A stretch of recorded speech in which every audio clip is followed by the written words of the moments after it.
Magandang umaga po sa inyong lahat. Martes po ngayon sa ikalawang linggo sa karaniwang panahon. Kung ang mga mata ni David ay nangungusap din ang ating mga pagbasa. Napakinggan natin ang pagkahirang sa kanya bilang haring kapalit ni Saul. Halos hindi napasali sa line-up dahil bata pa at busy sa pastulan. Pero siya pala ang papahira ng langis. Puso kasi ang tinitingnan ng Panginoon. At marahil, busilak ang puso ni David nang siya ay hirangin. Noong siya ay hirangin. Pero siyempre, alam naman natin ang kahihinat na niya. Pamilyar po ba kayo sa mangyayari sa kanya? Oo. Ayun, Sige na, nabanggit na rin naman natin, ay banggitin na nga natin ng tuluyan. Isang hapon, siya ay nakaupo sa balkonahin ng kanyang bahay. Natanawan niya si Bathsheba, di ba? Na naliligo doon sa labas. At ginusto niya siya. Hindi niya ginusto ang iba pa. Siya ang gusto niya. Bakit naman itong si Bathsheba ay doon panaligo sa nakikita ni Haring David? At nang gustuhin niya siya, kinuha niya siya. Nagkasala siya.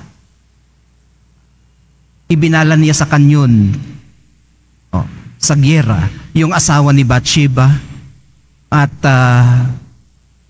doon nasawi. Nakuha niya ang gusto niya.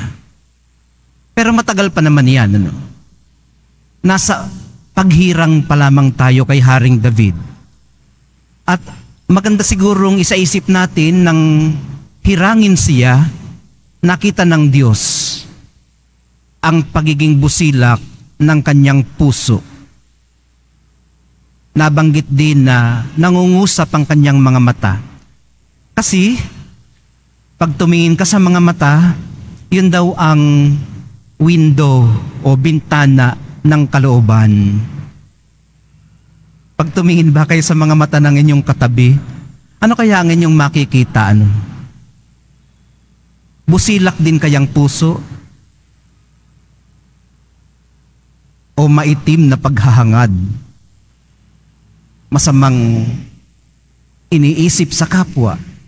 Hopefully ang makita ng ating kapwa pag tumingin sa ating mga mata ay ang nilalaman ng ating kaluluwa.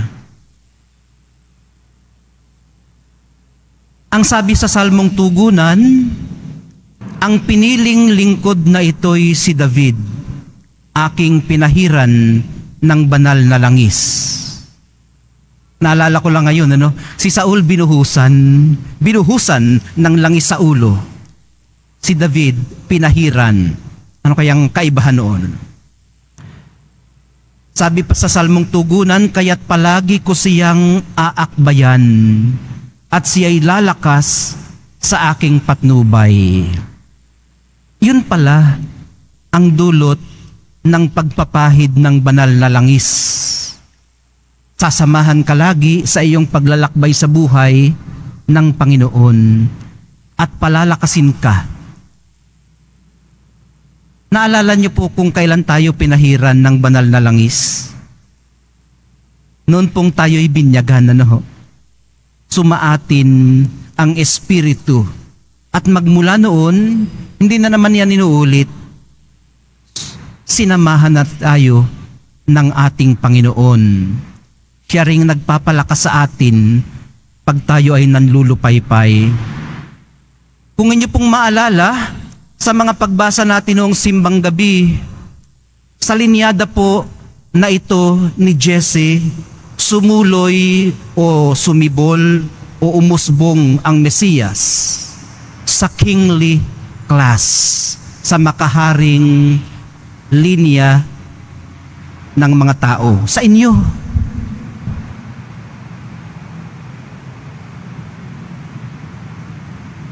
Kasi sino ba naman lamang ang pari dito sa loob ng simbahan ngayon? Sa dinami-dami ninyong iyan, dalawa lamang kaming pari dito ngayon. Ako at si Father Paul siguro yung nasa loob ng kumpisalan, maliban kung meron pa dito, hindi ko nakikita eh.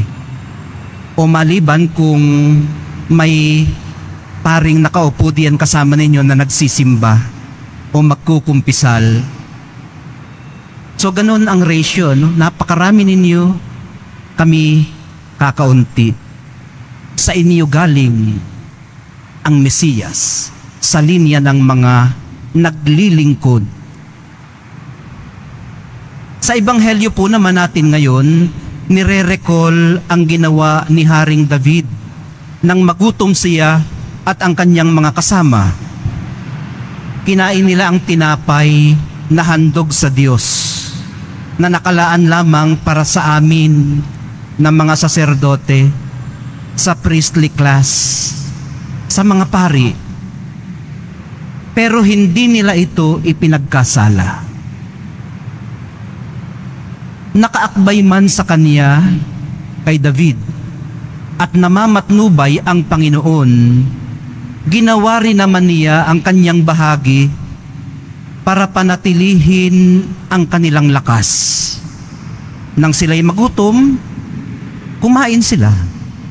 Ginawa nila ang kanilang counterpart. Hindi nila iniasa lahat sa provision ng Panginoon. Bagamat ginagabayan sila, pero ginawa pa rin nila ang kanilang bahagi.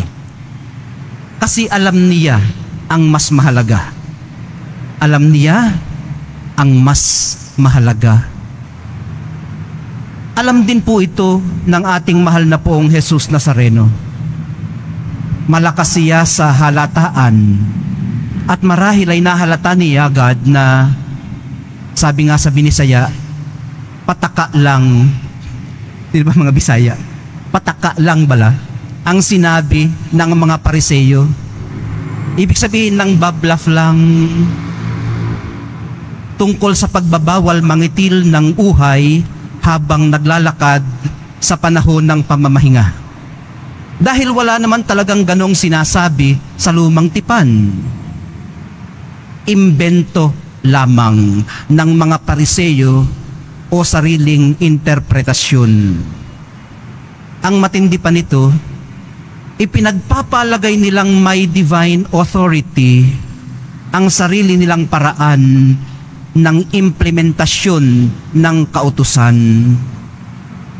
Insultong malaki ito kay Jesus at sa kanyang mga alagad.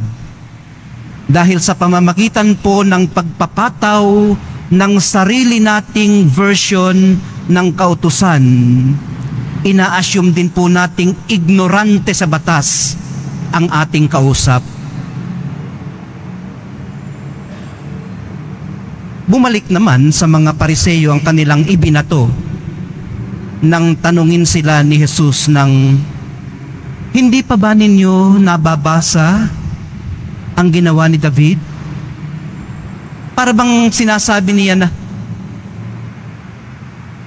pareho lang naman ang librong ating binabasa, di ba? Dito po natin makikita, minamahal kong mga kapatid, ang kaibahan ng kanilang mga pagpapahalaga. Kung ang concern ng mga Pariseyo ay ang katuturan ng trabaho para pigilan ang pagsuway sa Sabbath law, ang concern naman ng mahal na poong Jesus Nazareno ay ang katuturan ng pamamahinga para maipakitang mabuti kung paano sundin ng tunay ang Sabbath. Sa madaling sabi, hindi po niya winawalang bahala ang Sabbath. Sa halip, naiintindihan po niya ang totoong layunin ng Sabbath. Ang pagdating ng kaharian ng Diyos sa ating buhay ay hindi po nakadepende kung gaano tayo ka-faithful sa Sabbath, kundi ang Diyos ay malaon ng naghahari sa puso at kalooban ng mga nagpo-provide ng makakain para sa mga nagugutom kahit sa araw ng Sabat.